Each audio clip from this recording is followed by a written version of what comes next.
Hi there. Welcome to the seventh problem of the Problem Corner playlist of the Genesis YouTube channel.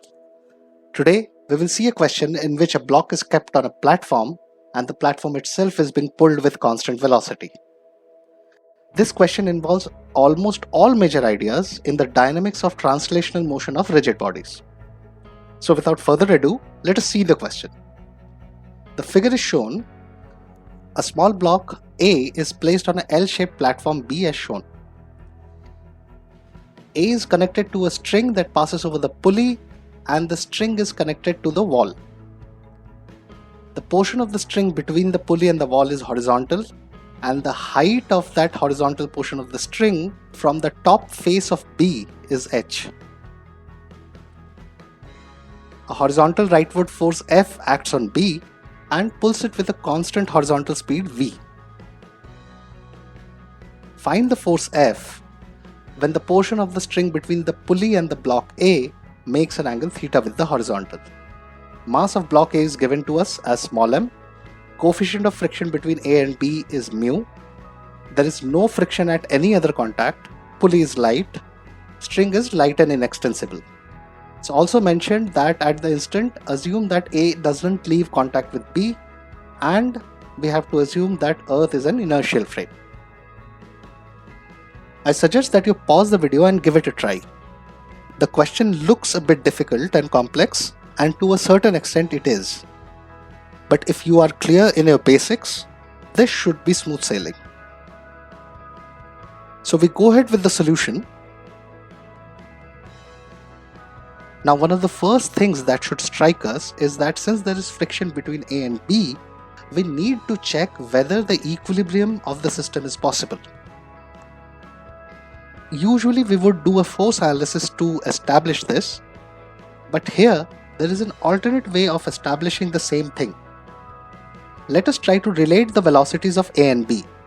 Now, the major problem that we'll face is that the pulley over which the string passes, that pulley also moves. To bypass this, let us work in the frame of B.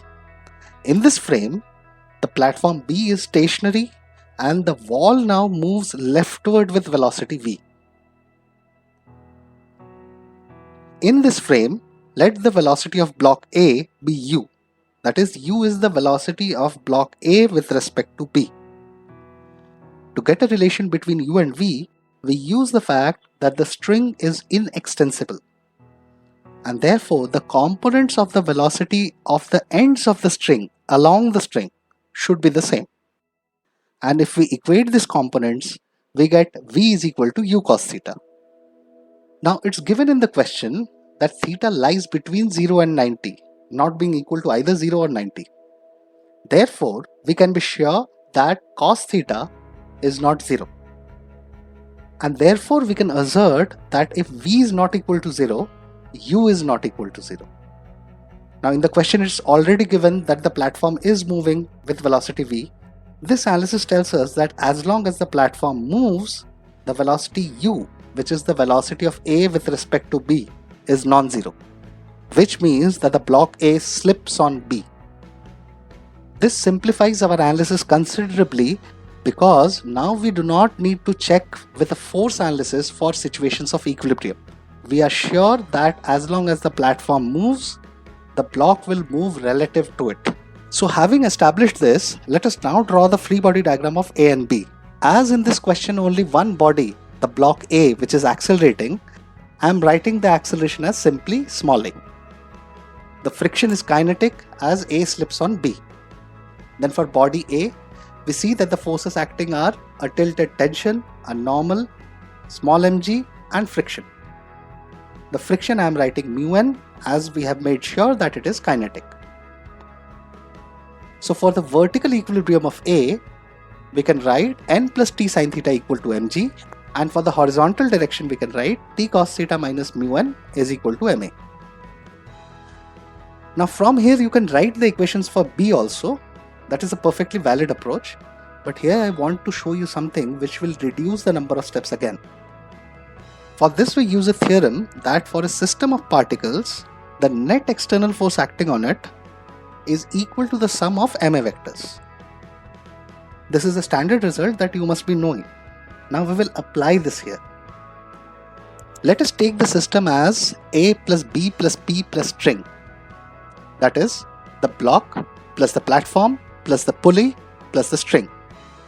This choice of system makes the tension between the string and the block A an internal force. The normal force between the block A and the platform B also becomes internal. The friction between block A and the platform also becomes internal. We need to bother only about the external forces now, which are the tension due to the wall, the normal force on the platform due to the ground, the weight of the platform, the weight of the block, as well as the horizontal force that is acting. In the horizontal direction, we can see that the only external forces are F and T. Therefore, writing this expression of net external force is equal to sum of MA vectors, in the x direction we can write F minus T is equal to capital M into 0 plus small m into A. As the block B is moving with constant velocity, we have taken its acceleration to be 0. So we get a relation F minus T is equal to MA. And now you can solve for T from the first two equations and substitute in the third equation to get this. And in this expression you can see that the only thing now remaining is to find small a, and F will be known in terms of the given variables of the question. To find A, remember we had the expression V is equal to U cos theta. Let us write it as U is equal to V sec theta. Now if you differentiate this, U is the velocity of A with respect to B. Therefore its derivative is acceleration of A with respect to B.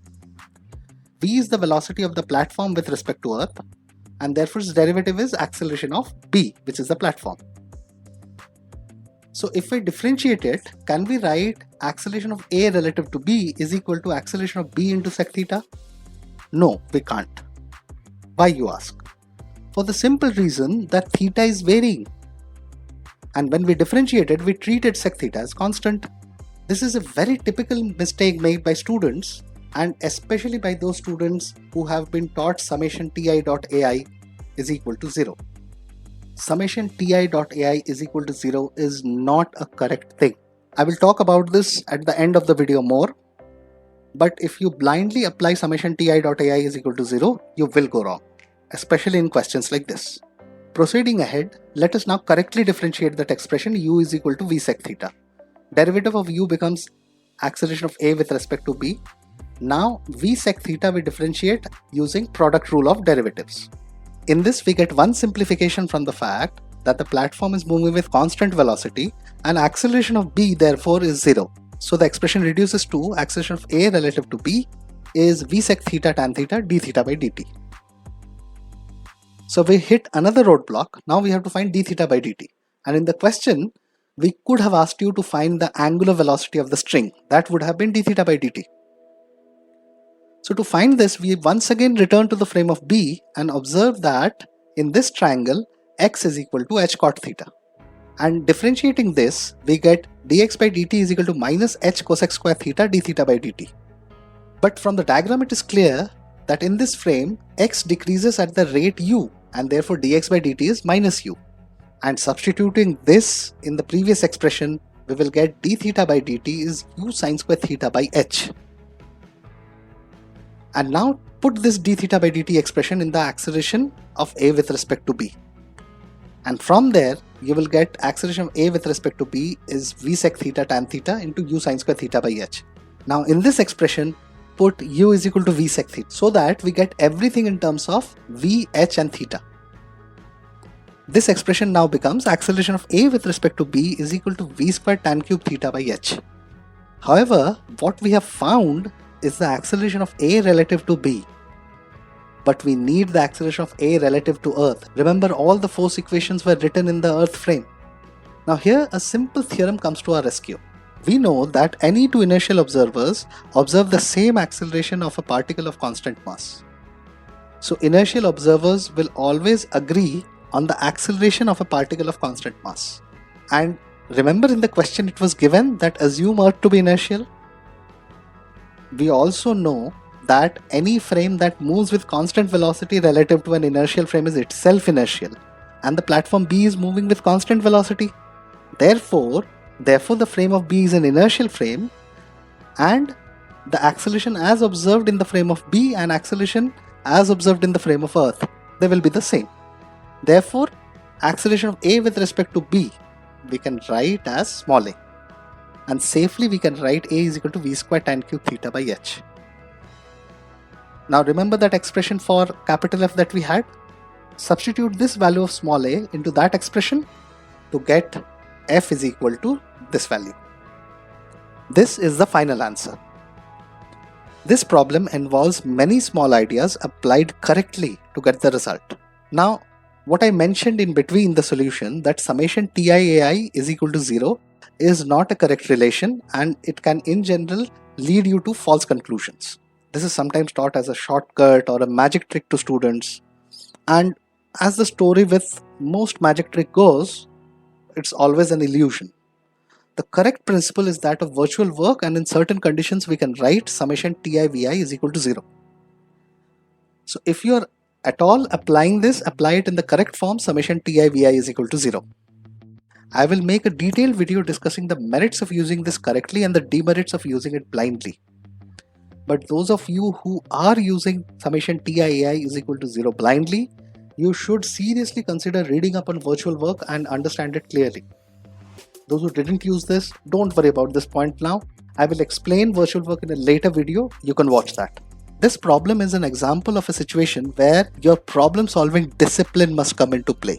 Multiple ideas, like ideas of drawing FPDs, selecting systems to your advantage, writing constraints correctly, and crystal clear ideas about inertial frames. Everything comes into play in this one question. I hope you like this question. For many such intriguing questions and interesting solutions, keep watching the Problem Corner playlist of the Genesis YouTube channel. Serious JEE aspirants can also check out the ongoing playlist of the Solutions of JEE Advanced 2020. In addition, we have another playlist called Essentials, in which we discuss essential questions necessary for all problem solvers. Finally, if you like the work, like, subscribe, and share widely with your friends. In the next video, stay safe and stay healthy you all.